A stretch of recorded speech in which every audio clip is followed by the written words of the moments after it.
आज के इस समर्थ पोर्टल के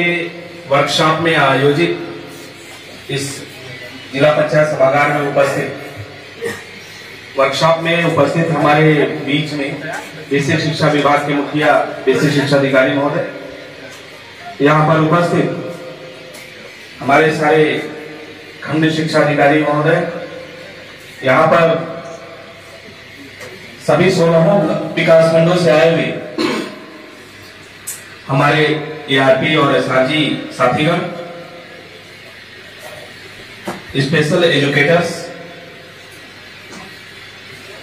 और भी बेसिक शिक्षा के विभाग के अंतर्गत इस क्षेत्र में कार्य कर रहे अन्य हमारे साथी शिक्षक बंधु और जितने भी लोग इस सभागार में बैठे हैं, सभी लोगों ने ये संकल्प जरूर लिया होगा कि हमें उन बच्चों के लिए जो कि कहीं ना कहीं दिव्यांगता से ग्रस्त हैं, जो 21 प्रकार की दिव्यांगताएं बताई गई हैं, उन दिव्यांगताओं में हमें उसको कैसे मदद करनी, उसके लिए इस पोर्टल का आपके बेसिक शिक्षा विभाग के द्वारा गठन किया गया, इसको तैयार किया गया है और उसमें डेटाबेस हमें भरना है, उसकी मॉनिटरिंग करनी है। ये सारी चीजें तो ठीक है, निश्चित रूप से आपका ये बहुत बड़ा रोल है कि आप उन बच्चों के बारे में पूरी जानकारी इसमें भरेंगे, उनको क्या क्या सुविधाएं उपलब्ध कराएंगे उसका डिटेल इसमें डालेंगे और उनको आगे क्या कर रहे हैं, किस तरह के प्रमाण पत्र उनको बनवाने हैं, वो सारी चीजें आप करेंगे। ये बहुत अच्छी बात है और इसके लिए जितनी सराहना आप लोगों का जो वर्ग है या उपवर्ग है, उनकी आप लोगों की जितनी भी सराहना की जाए इस क्षेत्र में काम करने के लिए, वो निश्चित रूप से कम होगी। ऐसे बच्चों के लिए अगर आप समय निकालते हैं, ऐसे बच्चों के लिए आप अपनी ऊर्जा का उपयोग कर रहे हैं, अपने मेहनत कर रहे हैं, तो निश्चित रूप से आप उस उपेक्षित वर्ग के लिए, उस दलित या वंचित या जो समाज के आखिरी हाशिए पर खड़ा हुआ व्यक्ति, उस वर्ग के बारे में आप सोच रहे हैं, जिसके बारे में गांधी जी ने कहा था कि मैं कसौटी लेता हूं, जब भी तुम्हें निर्णय लेना हो किसी बात को कि ये हमें करना चाहिए या नहीं करना चाहिए, तो उस कसौटी पे आप कसिए कि हम वो कार्य करने से क्या उस व्यक्ति के लिए कुछ उसके चेहरे पे कोई मुस्कुराहट आ पाएगी कि नहीं आ पाएगी। तो आप उस क्षेत्र में लगातार काम करेंगे तो वो कहने की बात नहीं कि आप उस कसौटी पे निश्चित रूप से खड़े हैं और समाज के उस वर्ग को, उस वंचित या उपेक्षित वर्ग को, उन बच्चों को, उनके भविष्य को आप निखारने में एक अपनी बड़ी महत्वपूर्ण भूमिका अदा करेंगे बतौर शिक्षक। लेकिन एक नागरिक के रूप में भी हम जब सोचते हैं तो हम ये पाते हैं कि हम केवल अपने एक सरकारी दायित्व का निर्वहन नहीं कर रहे हैं, हम केवल एक शिक्षक के रूप में जो हमारी जिम्मेदारी दी गई है एज ए स्पेशल एजुकेटर या एआरपी या एसआरजी के रूप में या होम टीचर के रूप में, केवल हमें वहीं तक सीमित नहीं रहना, हमें उसके बारे में, उसके व्यक्तित्व के बारे में लगातार विचार करना है, सोचना है कि हम कैसे उसके व्यक्तित्व को एक सामान्य बालक के व्यक्तित्व से ज्यादा अच्छे ढंग से उसको निखार सके या कम से कम उस सीमा तक हम ला सके। ये भी एक हमारे एक नागरिक के रूप में, एक जागरूक जिम्मेदार प्रहरी के रूप में, समाज के प्रहरी के रूप में हमारी ये जिम्मेदारी है। आप लोग अभी हमारे नोएडा जो गौतम बुद्ध नगर जनपद है, उसके कलेक्टर के बारे में आप लोग सभी लोग जानते होंगे, सुभाष सिलवाई साहब हैं, कि वो दिव्यांगता से वो भी ग्रस्त है, लेकिन उन्होंने विश्व स्तर पर पैरा बैडमिंटन की प्रतियोगिताओं में स्वर्ण और रजत पदक जीते। एक कलेक्टर के रूप में अपनी जिम्मेदारी का निर्वहन करना, वो भी गौतम बुद्ध नगर जैसे महत्वपूर्ण वीआईपी जिला है, जनपद है, और वहां की जिम्मेदारी निर्वहन करना, प्लस आप सोचिए कि उसके साथ साथ उन्होंने कितनी प्रैक्टिस की होगी उस दिव्यांगता से ग्रस्त होने के बावजूद भी, कि उन्होंने उस स्तर तक की उत्कृष्टता को हासिल किया कि वो एक विश्व स्तर की प्रतियोगिता में जाकर वहां पर गोल्ड मेडल जीतते हैं, सिल्वर मेडल जीतते हैं। ये निश्चित रूप से ये नजीर है, उनके भी कोई शिक्षक रहे होंगे और वो भी एक ग्रामीण परिवेश से ही आते हैं और उनको भी अगर समाज ने या आपके जैसे शिक्षकों ने अगर न संभाला होता तो वो शायद किसी गुमनामी का जीवन व्यतीत कर रहे होते। लेकिन आज वो अपने ही क्षमता से और आपके मार्गदर्शन से, आप जैसे गुरु होंगे उनके, और उन्हीं गुरुओं की बदौलत, उन्हीं गुणों की बदौलत जो गुरु के द्वारा उनके अंदर डेवलप किए गए, वो एक आईएएस बने, एक महत्वपूर्ण पद पर अपने दायित्वों का निर्वहन कर रहे हैं। और यही नहीं,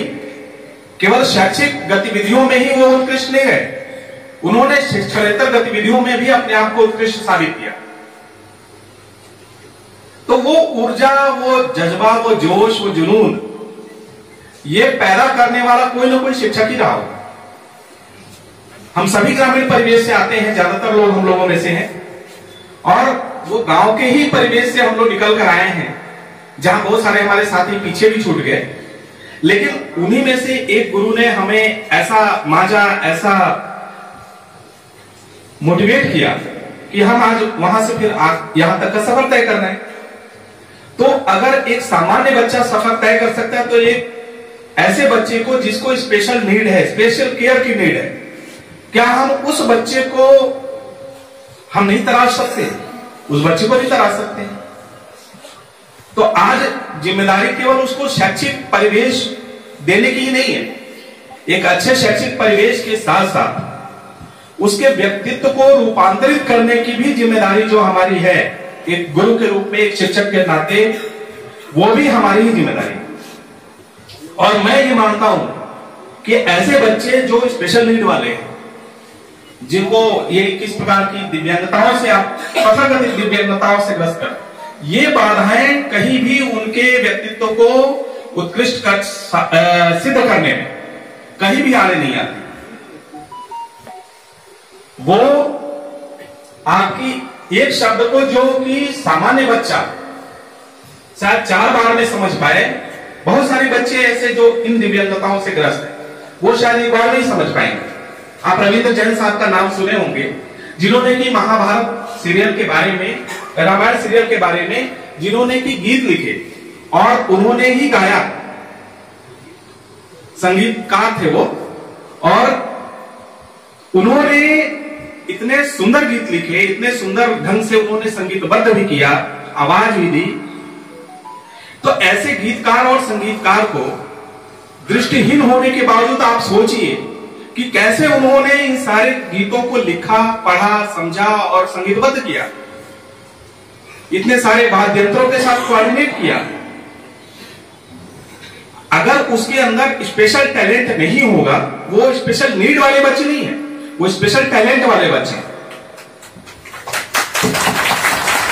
आपके अंदर बस काम ये है कि हम उनको एक सरकारी ड्यूटी के रूप में बस न समझ के उसको काम करें।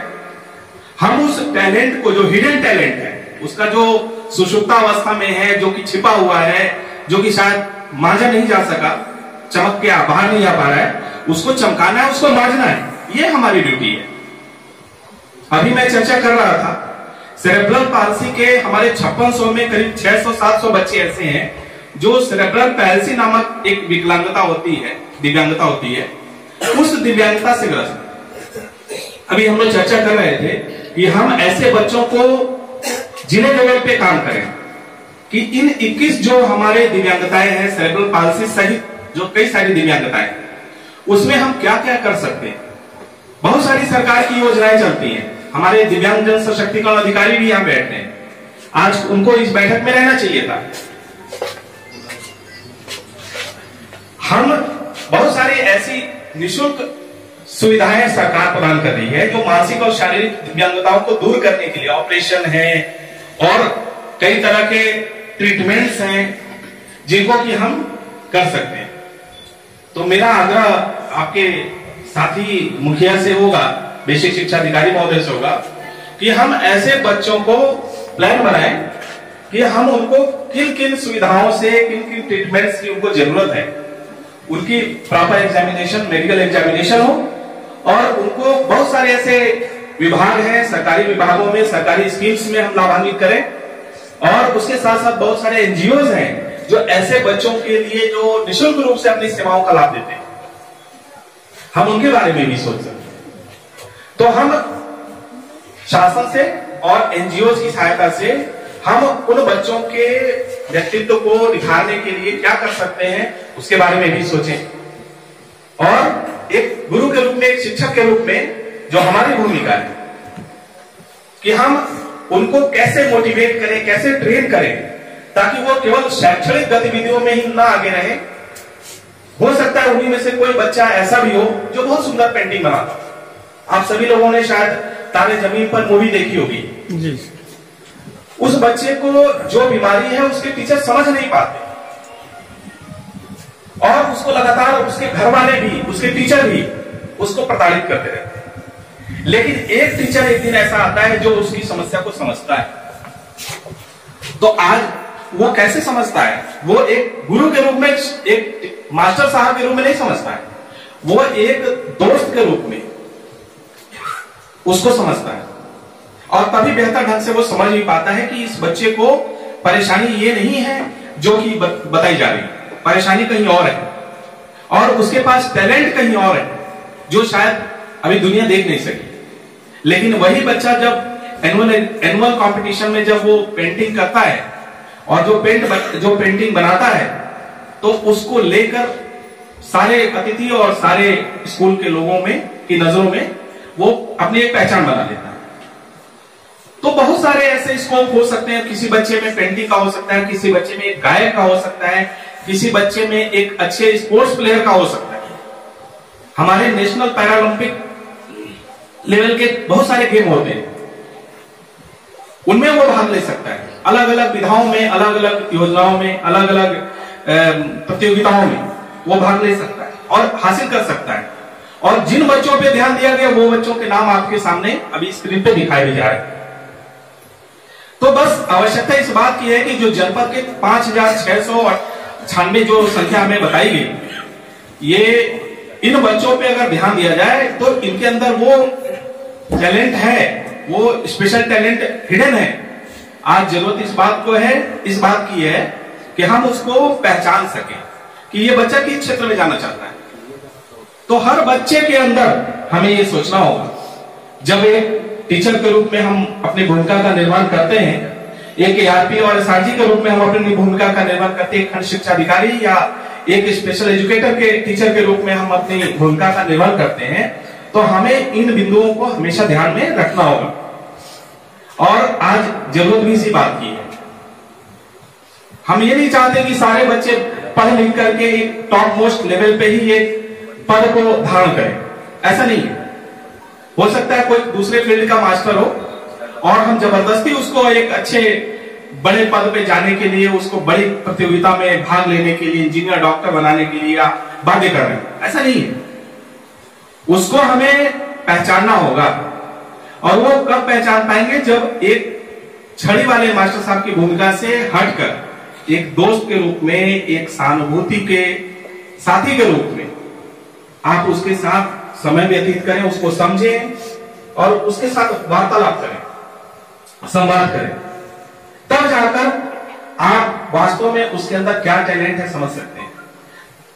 अगर ये करने में हम सफल हैं तो ये जो 5,696 जो हम संख्या बता रहे हैं, इन सारे बच्चों में वो कैपेसिटी है, और वो सारे बच्चे कहीं ना कहीं अपने पर्सनालिटी को एक पहचान दे सकते हैं, एक व्यक्तित्व को एक पहचान दे सकते हैं।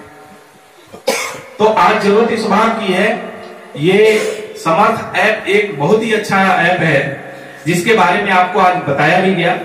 बिल्कुल डेटाबेस इसमें पूरी तरह से भरिए, लगातार मॉनिटरिंग कीजिए, जो सुविधाएं बच्चों को दी जानी चाहिए, जो स्टाइपेंड दिया जाना चाहिए, या जो उनको सर्टिफिकेट्स बनवाए जाने हैं, ये जरूर बनवाइए। लेकिन सारे कामों को करने के साथ साथ जो मेरा कहने का आशय था, उन आशय को जरूर ध्यान में रखिए, और ये डाउन द लाइन नीचे तक ये बात पहुंचनी चाहिए। ये केवल आप ही तक नहीं रहना है, ये उन शिक्षकों तक जो कि इन बच्चों के साथ रोजाना इंटरेक्ट करते हैं, वहां तक ये बात पहुंचनी चाहिए। तो आज जरूरत इस बात की है कि इन बच्चों को हम पहचान के और इनकी रुचि के अनुसार, इनके टैलेंट के अनुसार उस दिशा में हम इनको आगे बढ़ाएं, और जो जनपद स्तर से, जो हमारे स्तर से जो कार्रवाई की जाती है उसके बारे में हम बेसिक शिक्षा अधिकारी महोदय से अनुरोध करेंगे कि वो कैसे इन बच्चों को सामान्य जीवन जीने के लिए और बेहतर सुविधाएं हम दे सकते हैं,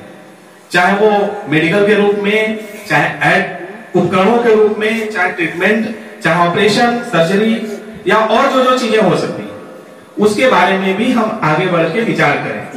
यद्यपि ये आपके सरकारी दायित्व का अंग नहीं है, लेकिन मैंने जैसा बताया कि जब हम इस समाज के एक जागरूक और जिम्मेदार नागरिक होने का दावा करते हैं,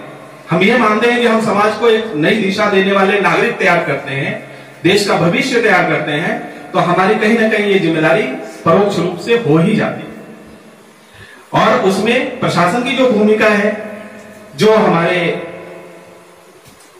प्रशासनिक मुखिया के रूप में जिलाधिकारी या मुख्य विकास अधिकारी के रूप में जो भूमिका है, उसके बारे में हम लोग हमेशा आपके साथ कदम से कदम मिलाकर चलेंगे। तो ये आज के समय की जरूरत है। हम लोग आज आप लोगों ने आज ये प्रशिक्षण प्राप्त किया और